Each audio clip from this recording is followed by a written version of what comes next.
اسی سے اپنے نفس کی تربیت ہوتی ہے، اس کو سمجھایا جائے۔ بس اوقات آدمی موبائل پہ کھیل رہا ہوتا ہے، باپ بھی کھیل رہا ہوتا ہے، بیٹا بھی کھیل رہا ہوتا ہے، عورت بھی کھیل رہی ہوتی ہے۔ ایک لمحے کے لیے سوچے کہ جو کچھ میں دیکھ رہا ہوں، اگر یہ میری اولاد دیکھ لے تو، اس حرکت کو اگر میرا شوہر دیکھ لے تو، اس حرکت کو اگر میرا والد دیکھ لے تو، میرا استاد دیکھ لے تو ظاہر یہ حرکت نہیں کروں گا نا۔ تو ایک لمحے کے لیے سوچ لے کہ اگر یہ دیکھ بھی لے تو میری دنیا آخرت کا وہ نقصان نہیں جتنا اس ذات کا دیکھنا جس کے ہاتھ میں میری دنیا آخرت ہے۔ اس پر کتنا وبال آ سکتا ہے، کیسی پکڑ ہو سکتی ہے، کیسا ریئیکشن ہو سکتا ہے، آدمی تصور کرے نا۔ آج ڈاکٹر عبدالحی عارفی رحمۃ اللہ علیہ فرمایا کرتے تھے کہ کل قیامت میں اگر اس سے یہ کہا جائے کہ تجھے جہنم میں تو نہیں بھیجتے، لیکن ہاں تمہاری بچپن سے لے کر پوری زندگی کی تصویر آج چلا دیتے ہیں، بچپن سے لے کر جہاں تمہارے ابا بھی موجود، اماں بھی موجود، رشتہ دار بھی موجود، استاد بھی موجود، بزرگ بھی موجود، دوست بھی موجود، دنیا والے بھی موجود، خاندان والے موجود، اور فرمانے لگے شاید یہ کہے کہ اللہ میں جہنم میں بھیج دے، اس شرمندگی سے بچا دے۔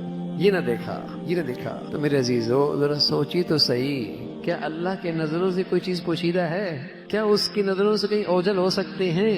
کیا میرا اور آپ کا نفع نقصان اس کے ہاتھ میں نہیں؟ پھر کیسے خیال آ جاتا ہے کہ میں اکیلا ہوں؟ پھر کیسے خیال آ جاتا ہے کہ میں خلوت میں ہوں؟ پھر کیسا خیال آ جاتا ہے کوئی نہیں دیکھ رہا؟ پھر کیسے خیال آ جاتا ہے یہ تنہائی ہے، کسی کی نظر نہیں پڑ رہی، لیکن اس ذات کی پڑ رہی جو سب سے بڑا ہے، اس ذات کی نظر پڑ رہی ہے جس کے ہاتھ میں میری عزت ذلت ہے، میری کامیابی ناکامی ہے، میری دنیا آخرت ہے، اس ذات کی نظر پڑ رہی ہے۔ وہ ذات تو دیکھ رہی ہے نا، وَهُوَ مَعَكُمْ أَيْنَمَا كُنْتُمْ، تم جہاں بھی ہو وہ ذات تمہارے ساتھ ہے، وہ ذات تو ساتھ ہے نا، اس کی نظروں سے کیسے اوجھل ہوگے؟ يَعْلَمُ خَائِنَةَ الْأَعْيُنِ وَمَا تُخْفِي الصُّدُورُ، وہ تو آنکھوں کی خیانت بھی دیکھتا ہے، وہ تو دلوں کی خیانت بھی جانتا ہے، سب جانتا ہے۔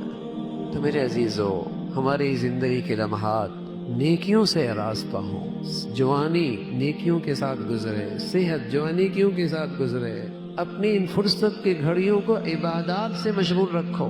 جب آدمی لایانی میں مبتلا ہوتا ہے تو ضرور گناہوں میں بھی مبتلا ہوتا ہے، جب آدمی بے مقصد کام میں مشغول ہوتا ہے ضرور اللہ کی نافرمانی کے اندر بھی گرتا ہے۔ سوشل میڈیا پر سب سے قدیم اور سب سے ریلائبل برانڈ درسقرآن.com